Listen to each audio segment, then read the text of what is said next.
صحیح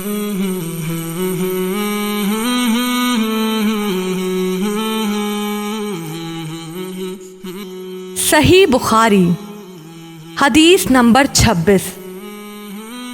ہم سے احمد بن یونس اور موسیٰ بن اسماعیل دونوں نے بیان کیا، انہوں نے کہا ہم سے ابراہیم بن سعد نے بیان کیا، انہوں نے کہا ہم سے ابن شہاب نے بیان کیا، وہ سعید بن المسیب سے روایت کرتے ہیں، وہ ابو ہریرہ رضی اللہ تعالیٰ عنہ سے کہ رسول اللہ صلی اللہ علیہ وآلہ وسلم سے دریافت کیا گیا کہ کون سا عمل سب سے افضل ہے؟ آپ صلی اللہ علیہ وآلہ وسلم نے فرمایا، اللہ اور اس کے رسول پر ایمان لانا۔ کہا گیا اس کے بعد کون سا؟